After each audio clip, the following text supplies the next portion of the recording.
I went to the 2024 World Championships in Honolulu, Hawaii, and besides watching the top players duke it out, meeting up with amazing fellow content creator friends, and meeting fans of the channel, there was another reason I was here. This is Olivia, also known as a box of Timbits, and she is hands down one of the strongest trainers in the Pokémon Ribbon's Discord. As a competitor, Timbit was allowed to give me a 3-day spectator pass for the event, and with my ticket secured, I wanted to find a way to do something really cool for the biggest tournament of the season. One practice that has really ramped up since the introduction of titles in Generation 8 is bringing Pokémon with really cool ribbons to events. So I asked Timbit if she would allow me to collect every ribbon on one of her Pokémon for her to bring to the highest battlefield of competitive play. Before we dig into this challenge, consider subscribing and liking this video. It'll help out a lot towards bringing you cool projects like this in the future. I hope to attend Worlds 2025 in Anaheim as a creator, so let's see if we can hit 100,000 subscribers by this time next year. Of course, the best place to start is figuring out which Pokémon are even potentially worth bringing to a World Champion level event. The high power of the Regulation G format gravitates heavily around restricted Pokémon like Calyrex and Miraidon, and as power creep tends to centralize around recent Pokémon, that means the most powerful Pokémon in these formats also can't earn very many ribbons. We do have a bit of a lucky break though, as one Pokémon exists as far back as Generation 2, but received an extremely viable evolution in Paldea, Girafarig.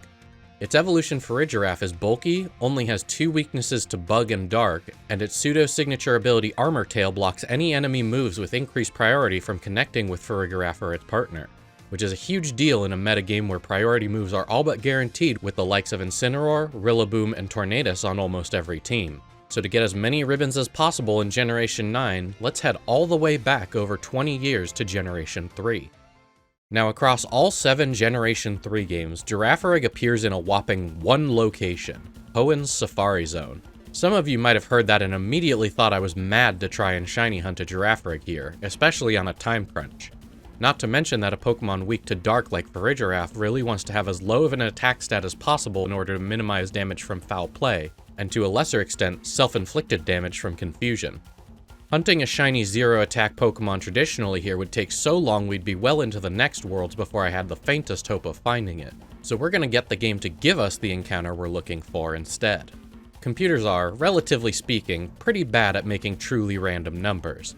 In order to simulate randomness, it's a common practice to take something that's usually random, like the time you started up the game, and then just constantly do some math on that starting value, or seed, to make new values.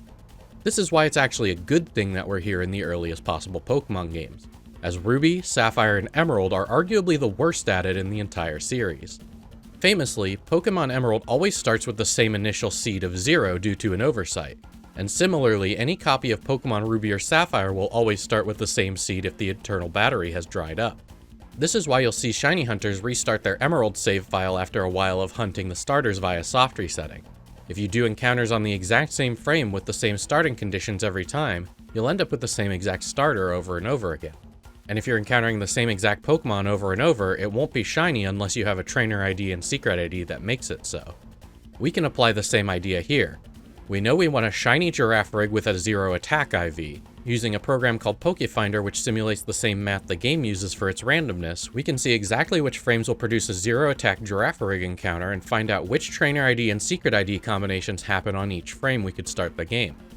I decided to pick out a trainer ID that forms a palindrome being the same number forwards and backwards, since that felt thematically appropriate for Farigiraf. After power leveling our starter to sweep through the game up to the Safari Zone, we can use the move Sweet Scent to start a wild encounter on a specific frame that we know for certain will contain a shiny 0 attack Girafarig. This is actually my second go around at this RNG manipulation. The previous one, while it did result in a shiny Girafarig, due to some complicated behind the scenes shenanigans while generating the encounter, the game ended up tossing out the 0 attack IV roll and generating a new one, which I only realized hours later midway up Mount Battle. Skipping through another playthrough, once we have the correct Girafarig in front of us, the last hurdle is how we're going to catch it in a place infamous for having Pokemon flee from you mid-battle. Turns out in Ruby, Sapphire, and Emerald, you can influence the flee rate of wild Safari Pokemon by throwing Pokeblocks, the efficacy of which depends on which flavors the Pokemon likes. Since we know this is a docile Girafarig, it has no liked or disliked flavors, and because of this, when we throw a Pokeblock, Girafarig will become curious about it every time. This means once we throw our first block, its flee factor will reduce from 15% to exactly 0%, making it so it won't run away on any of the subsequent turns. If you're curious about how this trick works in detail, Professor Rex has a whole video about it that I'll link in the description. But after catching her in a single Safari Ball, it's time for Bond's Ribbon journey to begin. First up is the Hoenn Battle Tower. I basically have a Ruby save file set up just for taking on the Battle Tower for the winning and victory ribbons using Latios and Metagross. For a little more consistency, I have this Metagross that I used RNG manipulation to get Hidden Power Steel rather than Meteor Mash as its Steel attacking option. As over enough battles, eventually having a move with less than 100 accuracy will find some way to bite you at the worst possible moment. Other than that, all we have to do is remember to use Bon as a way to pivot between our two main party members. I'll never get tired of watching NPC trainers using Explosion and KOing an underleveled Ribbon Pokemon instead of our Latios. With our win streaks well above 56 at this point, it only takes 14 battles to get our first pair of ribbons. For Pokemon contests, I prefer to use this set of 6 4-player blends developed by Sadistic Mystic. I prefer this recipe almost entirely because I can trade a full party holding all 6 berries to each of the 4 cartridges, then do one session at the Pokéblock blender to max out the contest stats of a single Pokemon. With our contest stats as high as we can get them, for our contest move I went with an old classic, Rest and Snore. Rest is TM44 in generations 1 through 7 and is renewable via pickup in Emerald, while Snore costs 24 BP in the Move Tutor house next to Emerald's Battle Dome. This combo is not only nice because Rest gives you a one-time shield from jamming every other turn, but also because following up with an 8-heart Snore means you average 5 hearts per turn, or 6 hearts average if you're in a cute contest. It's also a highly recommended combo when you consider that only 13 species in Generation 3 are unable to learn these two moves. Fun fact, in Generation 4, Snore is still a tutor move, but it's also a transfer-only move for Pokemon like Delibird and Spinarak. As though it can still be taught via tutor in Platinum, Heart Gold, and Soul Silver, all Pokemon that can potentially have sleep-preventing abilities like Insomnia or Vital Spirit are prevented from learning it in these games. On the topic of exclusive tutor moves, once we've trounced all 20 contests and taken their ribbons, as well as received the Artist Ribbon for our dominant performance in a Master Rank contest and placing Bond's painting in Lily Cove Museum, we no longer need to keep Rest or Snore for the remaining contests in the series. Because of this, I figured we could do something to make Bond even rarer than other Generation 3 Girafarig. When you send a Pokemon to Pokemon Home, its current moveset is preserved in its Bank and Sword and Shield data, but not in any other games. Normally I would just wipe the Pokemon's current moveset manually in order to allow it on the Sword and Shield rank ladder, but Girafarig can't go to Galar, so its moveset from Pokemon Bank will still be viewable in the mobile version of Home, but essentially unchangeable. To this end, because the moveset will still be viewable, I decided to teach her 4 moves that she could only have in her Bank moveset if she learns them here in Generation 3. Body Slam and Double Edge are 2 Gen 3 tutor moves that are weirdly absent from Girafarig's moveset all the way until Generation 9. Mimic is a tutor only available in Generation 3, and finally Nightmare is a tutor only found specifically in XD Gale of Darkness. Speaking of which, after trouncing the Hoenn Elite Four to acquire the Champion Ribbon, we're off to take on the final challenge of the generation, Mount Battle. Mount Battle is pretty much just a big time sink. If you have Pokemon capable of beating the level 100 Battle Tower, you have Pokemon capable of beating the entirety of Mount Battle. For a long while I've been using this pair of level 100 Kyogre with Water Spout, Thunder, Ice Beam, and Ancient Power. That 4th slot is purely to hit Shedinja, as it's either that or Rock Tomb for Kyogre to hit through Wonder Guard. This team takes me about 3 hours to earn the Earth Ribbon from floor 1 to 100 in one sitting. It's highly unlikely that this is the fastest team considering you have to go through the rain animation every turn, but it gets the job done. After defeating Battlemaster Batliss, we receive our Earth Ribbon and have all the ribbons we need to grab from Generation 3. Moving Bond up to Generation 4, the one downside to having a gimmicky tutor-only moveset suddenly presents itself. Turns out most of these moves are deeply medium in Sinnoh's Super Contests. Having a middling moveset is a lot less of an issue in Generation 4 compared to Generation 3, however. And so through a combination of our high visual score and mastery of the dance portion, we have little issue grabbing another 20 contest ribbons. A nice tip for the dance minigame is that while you're the lead dancer, your opponents can only score points if they copy what you do. And since there's no penalty for the lead dancer not making a move, if you know you're in the lead when you become the lead dancer, it's optimal just to not move at all. It won't earn you any points, but it won't matter as if you're already in first, it will also prevent your opponents from narrowing your lead. After a brief vacation in Johto to pick up the Legend Ribbon from Red, we're off to the most grueling part of Generation 4, the 6 Battle Tower ribbons.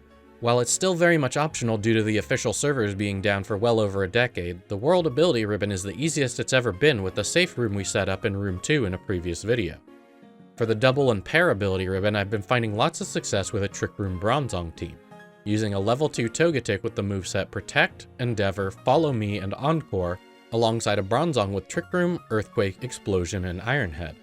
By dangling a low-level Pokemon in front of the AI, the idea of a free KO causes them to focus down Togetic and allow for an almost guaranteed turn to set up Trick Room. From there, using Endeavor with Togetic allows for Bronzong to pick up KOs while the AI continues to target down your level 2 Pokemon. Once Togetic finally goes down, Iron Ball Machamp comes in to clean up with Fling and no-guard dynamic punches and Stone Edges. This team has been extremely consistent for me, making the Double Ability Ribbon and Pair Ability Ribbon relatively easy to acquire. For the Ability and Great Ability Ribbon, unfortunately things aren't quite as exploitable, but the classic Dragon Steel Water team still serves us quite well. Garchomp, Metagross, and Suicune fill their respective roles perfectly, with Garchomp often sweeping entire teams after a Swords Dance with Earthquake and Outrage.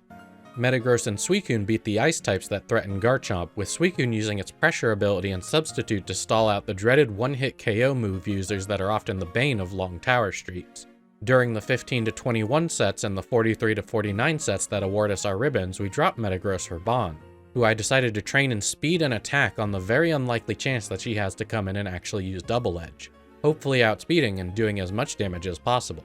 And while grinding up to level 50 against these two rich trainers outside the Pokemon Mansion, I managed to collect enough money for the Gorgeous, Royal, and Gorgeous Royal ribbons, saving us the hassle in a future generation. Fortunately, both of our Palmer fights go perfectly, with Garchomp setting up Swords Dance before cleanly demolishing both of his teams and earning us the Ability Ribbon at 21 wins and the Great Ability Ribbon at 49. The last ribbon here is the Multi-Ability Ribbon, often considered the most difficult of the set due to the reliance on an NPC partner. For the most part, the same ideas as the Double Ability Ribbon can be applied here, but not having control over half your team can make this ribbon truly a slog. While you can scout for the perfect teammates by skipping the date forward and losing in a separate tower, I often just picked whichever partner had the best synergy with my two Earthquake users, Garchomp and Metagross. Occasionally, if one of my partners had a Trick Room user as their first Pokemon, I would switch over to Togetic and Machamp. This did work quite well, but those were few and far between. After a few promising streaks ended in failure and a nail-biting double-team mirror match between Cheryl and an AI opponent, we managed to just barely skate across the finish line with Bon in tow, collecting our last ribbon for the Battle Memory Ribbon and our last ribbon of Generation 4. During our pit stop in Generation 5, we can also get the Movie Star status, which is ultimately not transferred over but is extremely easy to acquire during the film Red Fog of Terror 1, which only requires the player and the opponent to survive to the end of the battle. You can either have a Pokemon that spams Protect and Substitute, is too bulky for the opponent to KO, or if you're using a normal type, you can make the wrong dialogue choice, which will cause the creature to become enraged and use Shadow Claw every turn, which completely fails against Bon. Arriving in Omega Ruby, this is my favorite generation to grab the 7 daily ribbons from Ribbon Bell here in Mauville City. I've waxed on in other videos about how lenient she is with these compared to every other game they appear in, but basically she's the only one who hands out this set of ribbons who not only gives you as many as you want per day, but also has zero problem with changing the clock to get them all in one sitting. Much more preferable to the strict systems found in XY and BDSP where missing a single ribbon means another week of waiting. Since we EV trained Bon earlier, the training ribbon is a simple matter of taking out all 30 super training regimens one by one. Maxing out our attack and speed in Generation 4 serves us well here for allowing easy dodges and as much damage as possible to the Balloon Bot. This is unfortunately one of those ribbons that beyond putting your EVs towards the right stats is just pure practice, and at this point only the last few regimens give me any trouble.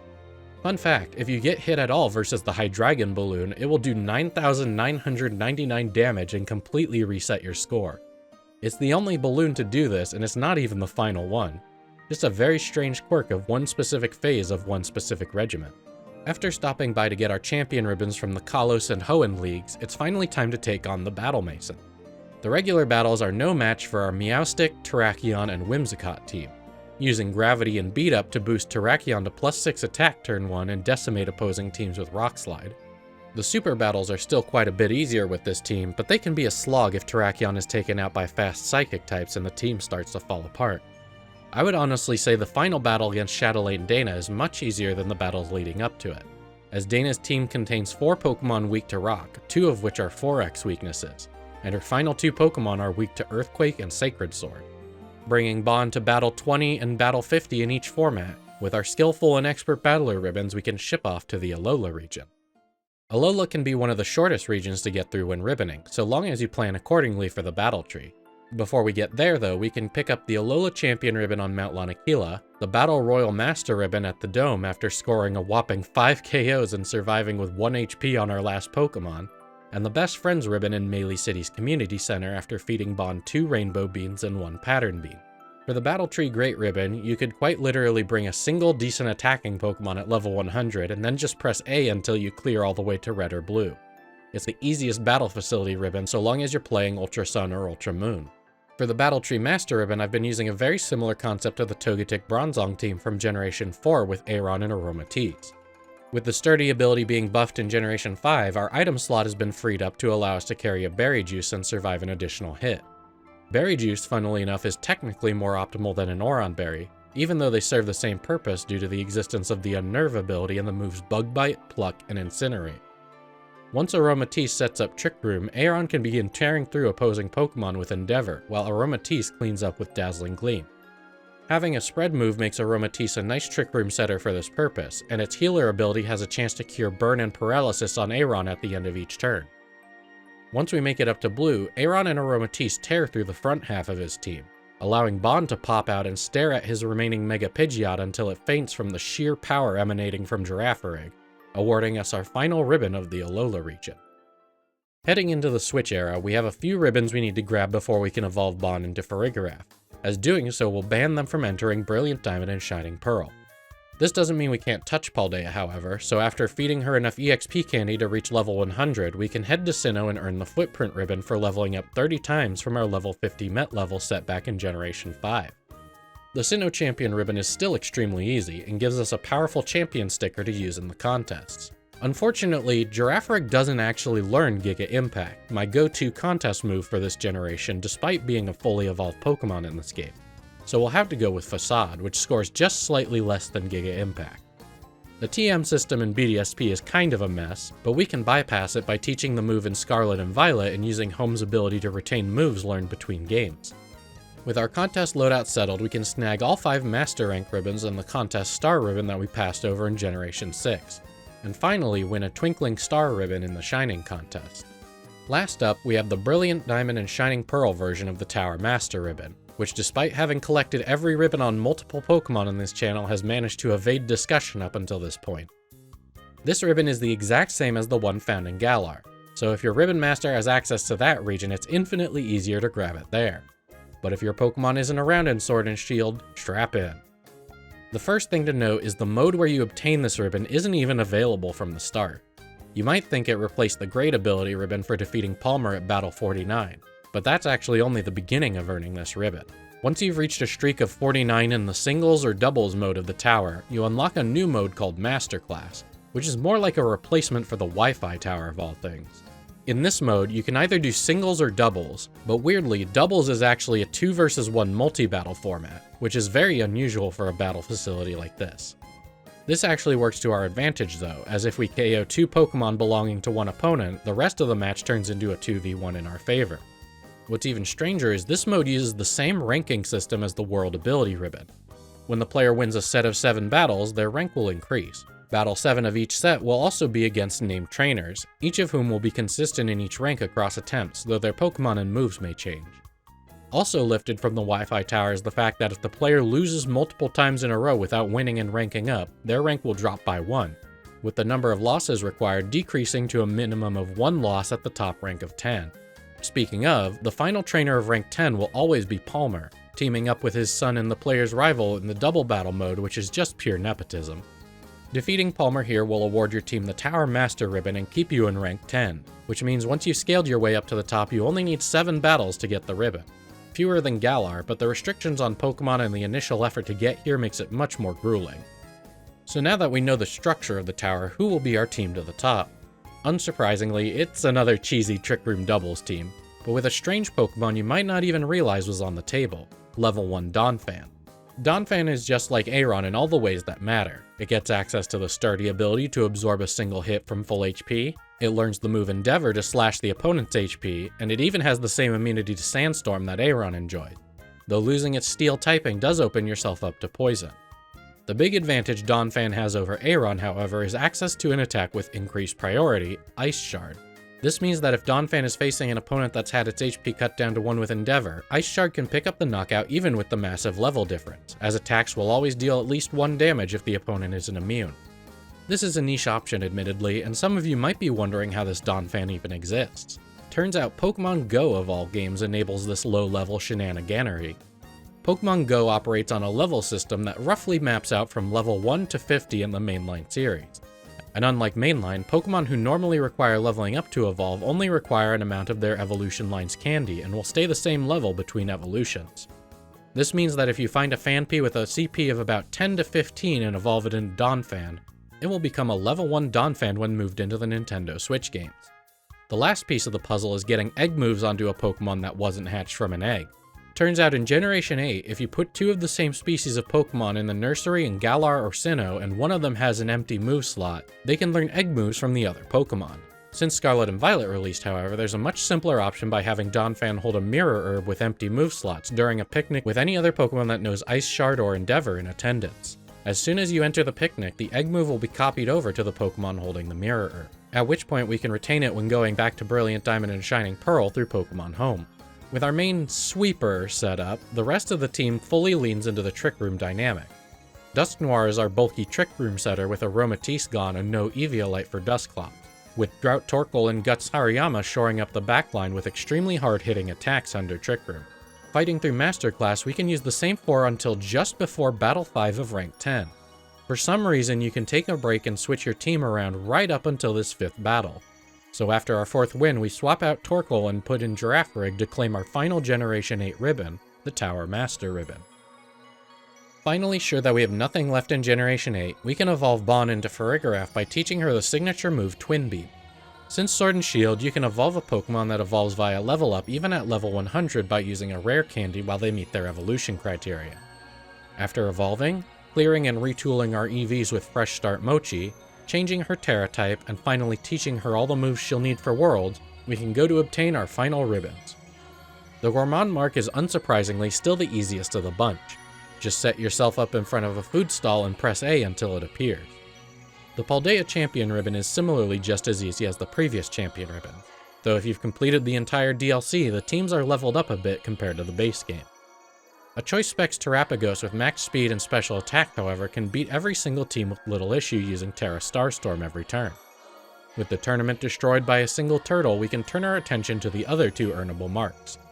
These ones are random like the Gourmand mark, but are unfortunately both rarer and have harder reward conditions than simply eating whatever food's in front of you. The Item Finder mark isn't too bad, as picking up items happens decently quickly in areas like the Paradise Barrens, but the 1 in 100 chance to actually earn the mark can take its sweet time to actually trigger. The Partner mark is by far the worst of the 3 to actually intentionally obtain, though I will say I was pleasantly surprised when my Necrozma managed to get it before the Item Finder mark, so there's no accounting for just being very, very lucky. But for those who don't pick it up naturally, there's always a few nights spent in Cortondo's Olive Roll field. But our final ribbon is the one I dread the most, the Master Rank ribbon. As established, Girafarig doesn't appear in Sword and Shield, so we have to grab this ribbon here. I started by climbing up the first few ranks with a janky Petal Blizzard Florges team, but after we reached Pokeball tier, I grabbed a rental team and actually began the climb up through the ladder. I say I climbed the ladder here, but in reality I was basically just playing based on what Timbit told me to do. Sometimes it's nice to have a World Championship level trainer on your side of the field who can point out things like, don't protect with Calyrex Shadow in front of Urshifu. But with her help after 10 hours of ranked battles, Bon the Farigiraf claims her 90th and final ribbon and the title of Ribbon Master. As for the World Championships itself, while I'd love to say Bon and Timbit became the 2024 World Champions, it unfortunately wasn't meant to be. Though I did hear from Timbit after the tournament that Bon performed admirably. And honestly, I'm just proud to say that I helped bring a Girafarig across 9 games, 7 generations of Pokemon, and collected 90 ribbons all the way to the highest level of competition in the series. A massive thank you to Timbit for allowing me to do this, and shout out to all the wonderful fans and creators that I met at Worlds. And thanks for watching.